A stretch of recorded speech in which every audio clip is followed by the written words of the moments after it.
STF ने पाकिस्तान के लिए जासूसी करने के आरोप में शफीकुल नाम के एक संदिग्ध आईएसआई एजेंट को गिरफ्तार किया है।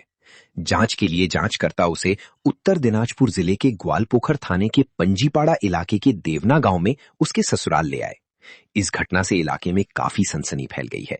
पता चला है कि एसटीएफ ने कूच बिहार और शमशेरगंज इलाकों में निगरानी करने के बाद कुल 3 लोगों को गिरफ्तार किया है। शफीकुल उनमें से एक है। ग्रामीणों का एक वर्ग के मुताबिक शुरुआती संदेह है कि शफीकुल का असली घर बांग्लादेश में हो सकता है। लगता है कि वो पांजीपाड़ा के देवना गांव में अपने ससुराल में नकली पहचान के साथ छिपकर रह रहा था। आरोप है कि नकली दस्तावेजों का इस्तेमाल करके भारत में रहने के अलावा शफीकुल पंजीपाड़ा सीमा और आसपास के संवेदनशील इलाकों के बारे में महत्वपूर्ण जानकारी इकट्ठा करता था और उसे पाकिस्तान में तस्करी करता था। नकली नोटों के कारोबार में उसके शामिल होने के आरोपों की भी जांच की जा रही है। शफीकुल की पत्नी का माने तो उनकी शादी करीब 12 साल पहले एक सामाजिक समारोह में हुई थी। शादी के समय शफीकुल ने खुद को कोलकाता का रहने वाला बताया था। वो जानती थी कि वो कभी टोटो चलाकर तो कभी कपड़े बेचकर गुजारा करता था, लेकिन पिछले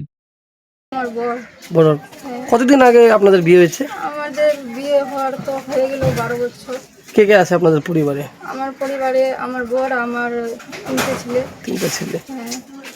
বর কি বাংলাদেশ থেকে আসছিল তারপর আপনাকে বিয়ে করেছিল? না, সেটা তো আমি বলতে পারবো না। আচ্ছা। এখন বলছে যে বাংলাদেশে, তো ওটা আমি বলতে পারবো না কোন জায়গার। বলছি কালকে রাতে পুলিশ আসছিল বাড়িতে? হ্যাঁ, আসছিল। কি কি হলো? স্বামীকে নিয়ে আসছিল?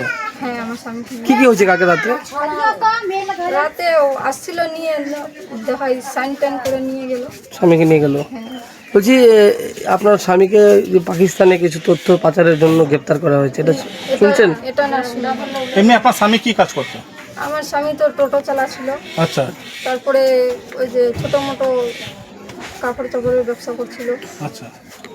ওই নিজের পেট নিজে পালছিল। আমাকে 1 টাকা খরচা দেয় না। দিচ্ছিল না আপনাকে? না, আমি মেশিন চালাই, আমি নিজে কাজ করি, পেট চালাই। আপনার স্বামীকে আসতো এখানে? আমার স্বামী না, অনেক দিন থেকে আসে না। কত বছর ধরে আসে না? 2 বছর থেকে আসে না। 2 বছর থেকে আপনার এখানে আসে না? আপনি 2 বছর ধরে কি মায়ের বাড়িতেই আছেন? আমার বাড়িতেই আসে। এর আগে আপনার স্বামী কোথায় থাকতো? এর আগেতে বাড়ি করছিল, বাড়িতে ছিল। বিহারে? না, ওদিকে বাড়ি ছিল। আচ্ছা, ওটা কি বাড়ি কি করলো? ওটা বাড়ি, যার বাড়িতে বাড়ি করছিল ওই ভাঙে চুরে করে দিয়েছে, বিক্রি করে দিয়েছে। বলছি দিদি, এই আপনার সংসারকে আপনি চালাচ্ছিলেন? আমি নিজে সেলাই কাজ করি, আমি নিজেই চালাই। স্বামীকে দিত না কিছু? এই এত বড় একটা ঘটনা, এত বড় একটা কাজ করতে পারছে আপনি জানতেন না কিছু? না না। হ্যাঁ? না, ওই কাজ করে না, ওকে কেউ ফাঁসাইছে। আমি জানি ওই কাজ করে নাই। উনি যে বাংলাদেশ থেকে আপনার এখানে ইন্ডিয়াতে আছে, আপনার ভারতে আছে, যে গল্প রয়েছে, আপনাকে বিয়ে করলো, একজনও জানেন না যে আপনার স্বামী বাংলাদেশি? না, হ্যাঁ? জানি না। এমনি আপনার স্বামীর বাড়ি কোথায় বলছিল? আমার স্বামীর বাড়ি তো আমার বলছিল কলকাতায়। কলকাতায় বলছিল। কলকাতায় বলছিল যে কলকাতায় বাড়ি? হ্যাঁ।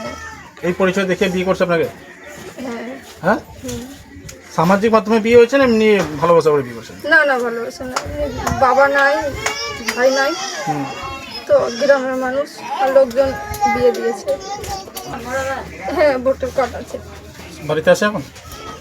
ওই নিজে ওর কাছে আছে voter card, Aadhaar card, PAN card, driving licence সব কিছু আছে। আপনার স্বামীকে যে গ্রেপ্তার করা হলো, এই যে পাকিস্তানে ভারতের সমস্ত তথ্য পাচার করতো, এমনকি জালনোটের ব্যবসা করতো?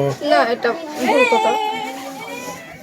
আমাদের কাছে যেটুকু খবর আসলো, পাকিস্তানি গুপ্তচর সন্দেহে দেওনা থেকে, আমাদের পার্শ্ববর্তী যে অঞ্চল আছে পুকুরিয়া, তারই একটা গ্রাম দেওনা থেকে এসটিএফ গ্রেপ্তার করেছে পাকিস্তানি গুপ্তচর সন্দেহে। যে এই ধরনের যে ঘটনা এই পাঞ্জিপাড়া এলাকা থেকে উঠে আসলো, কতটা আতঙ্ক মনে হচ্ছে?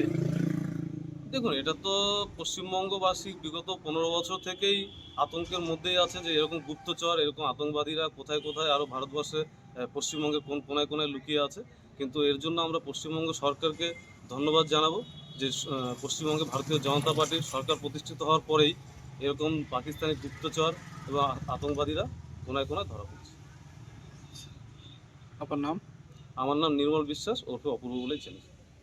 দায়িত্বে আছি, দিদি যখন পড়ে গেছে তখন কোনো দায়িত্বে নাই, এক্স প্রধান হিসাবে এখন আছি।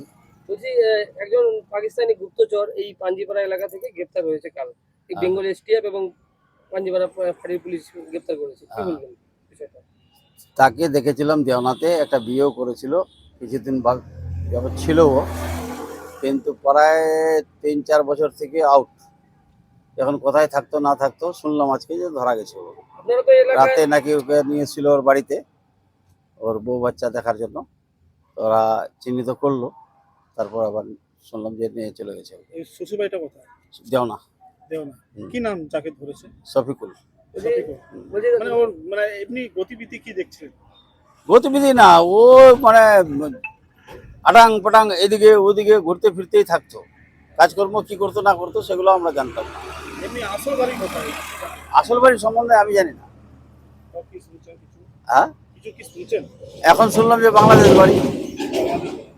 বলছি, আপনারা তো এলাকায় দীর্ঘদিন শাসক ছিলেন, দীর্ঘদিন হ্যাঁ হ্যাঁ, প্রধান দায়িত্ব ছিলেন, কোনো গতিবিধি দেখেননি কিরকম, মানে স্বভাব এলাকায়? ও যে কি কাজ করতো কি ব্যবসা করতো না করতো এগুলার পিছনে তো আমরা ঘুরিনি, আমরা জানিও না, কিন্তু জানি যে ও এখানে দেওনায় বিয়ে করে থাকছে। এত বড় একটা ঘটনা পাকিস্তান ছিল, যাতে একাধিক তথ্য সংগ্রহ করে ভারতের সে পাকিস্তানে পাচার করতে, এমনকি অনেক সিম কার্ডের ব্যাপারে উঠে আসছে, এমনকি জাল নোটেরও কারবারের সাথে যুক্ত ছিল।